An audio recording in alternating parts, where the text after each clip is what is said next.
eu acho que essa coisa se complementa, né?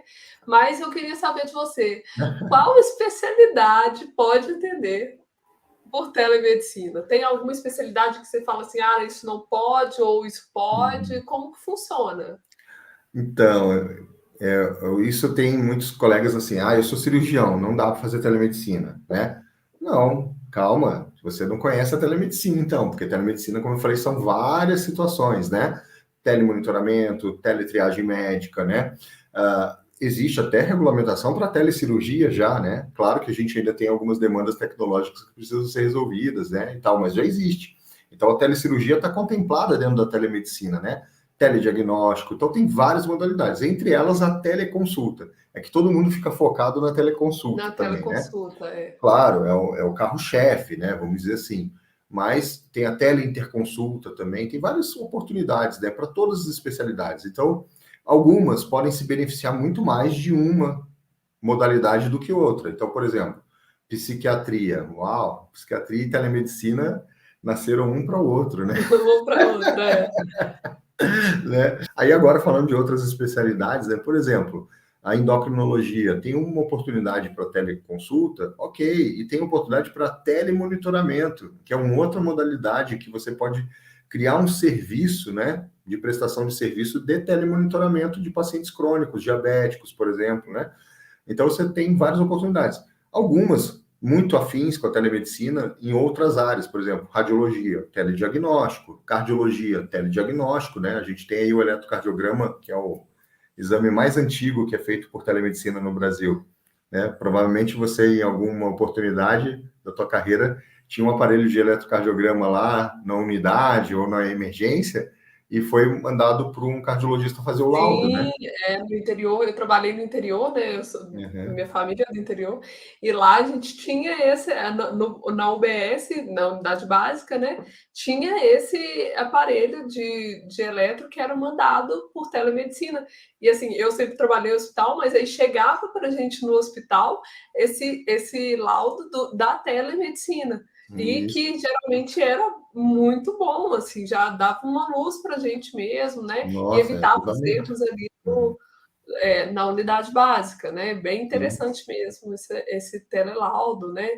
E dá a Uhum. oportunidade também de uma cidade do interior, que talvez não conseguiria ter um especialista, ter um Uhum. laudo tão bem feito, né? Então era Uhum. muito, assim, muito interessante mesmo esse telelaudo, né? O eletro já é uma coisa que está bem consolidada, né?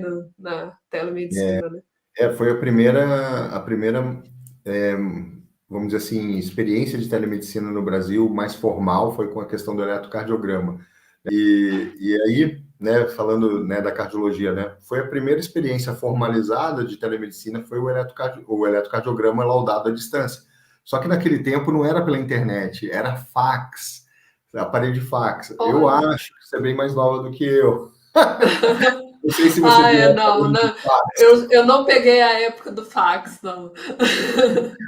Mas sabe o que é, né? Sei. Eu tive que explicar numa aula do curso de medicina para os meus alunos que têm 18 anos, mais ou menos, a média, o O que, que que era que um era o aparelho de fax? fax, para poder contar a história para eles. E aí, a questão do uso do eletrocardiograma, né, laudado à distância, começou mais ou menos em 1997, né, no Brasil. A primeira resolução de telemedicina do CFM só veio em 2002. Né? Mas daquele meio tempo, como isso ajudou muita gente, salvou vidas, né? Melhorou muito o atendimento no sistema público mesmo de saúde, que isso daí era feito nos hospitais lá no Rio de Janeiro, que eu acompanhei isso lá em 99, né? Então, a tecnologia ela avança muito rápido e a gente precisa, né, também incorporar essa tecnologia no nosso dia a dia, né? Isso ajuda várias pessoas, né? E na questão, voltando também na questão de viajar e ter liberdade, por exemplo, algumas especialidades médicas que fazem telediagnóstico é bem comum, né? Os radiologistas fazem muito laudo da casa deles, né? Hoje em dia, ou de onde eles estiverem, porque hoje as imagens são todas digitais, né? O raio-x digital, tomógrafo, ressonância, né? Então, tem muitos radiologistas que fazem laudos à distância, eles nem vão lá no local onde tem o equipamento, né? Então tem várias especialidades que podem, né, fazer uma parte por telemedicina e a pessoa, né, se for, como eu falei, que nem eu que gosta de estar viajando e atendendo, reserva lá 1 hora, 2 ali da tua agenda, que você vai estar no quarto do hotel, ou que você vai estar na casa dos seus parentes e tem um escritório, né, um lugar reservado, e pronto, atende os seus pacientes, faz o registro no prontuário eletrônico, porque hoje, não sei você, mas geralmente é que eu viajo sempre com o meu notebook, não sei você se viaja com notebook. Sim, com certeza. E hoje o prontuário eletrônico ele está em nuvem, né? Então, né, é mais seguro, inclusive. Então, você vai ter acesso a todos os prontuários dos seus pacientes, aonde você estiver, quando eles precisarem, né? Então, é muito, muito bom, muito prático e você ajuda muitas pessoas assim, né? Claro que não é tudo que a gente consegue fazer por telemedicina. Alguém pode falar, não dá para palpar um abdômen, né? Não, mas se você fizer uma anamnese bem feita, você consegue orientar e ter a noção se você pode dar continuidade naquele atendimento por telemedicina ou se você vai indicar um atendimento presencial. O que eu acho importante é que você dê acesso ao paciente para que ele tenha acesso ao médico, como eu falei. Porque se ele não tiver acesso, ele pode postergar ali uma avaliação. Então, por exemplo, vamos falar de uma lesão pigmentada na pele. O paciente, de repente, ele olhou uma lesão e naquele momento ele falou, poxa, isso aqui está estranho. Ele vai lá no Google, né? Lesão, pinta, tal, né? Aí ele já fica preocupado. Naquele momento ele está naquela ansiedade. Se de repente ele consegue falar com um dermatologista, mesmo que não tenha como fazer a dermatoscopia, mas ele tira uma foto, faz uma anamnese, de repente ele tem uma história de câncer de pele na família e tal, o dermatologista vai orientar ele, ó, isso daqui precisa fazer uma avaliação presencial para fazer a dermatoscopia, explica para ele, né, e tal, e tal. Aí, se o dermatologista, às vezes, algumas vezes por imagem, é bem sugestivo, não precisa nem dermatoscopia.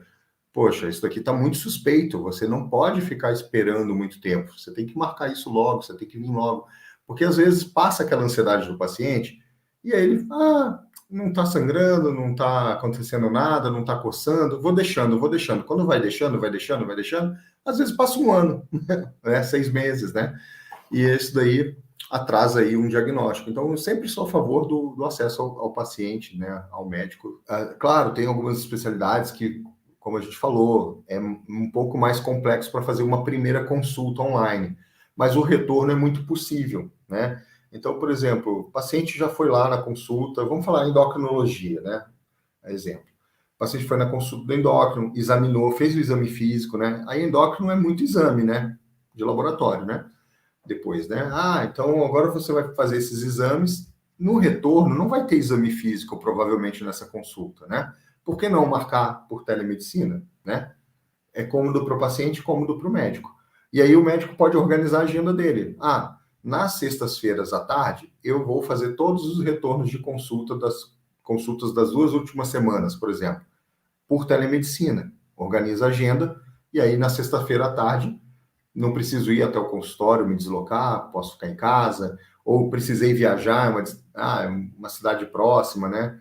Vou lá, almoço lá na cidadezinha, lá no restaurante que eu queria, sei lá, né? Vou dar um exemplo aqui, né? Faço meu passeio e 3 horas da tarde entro no hotel, das 3 às 5 vou fazer os retornos lá de 4, 5, 6 consultas, né?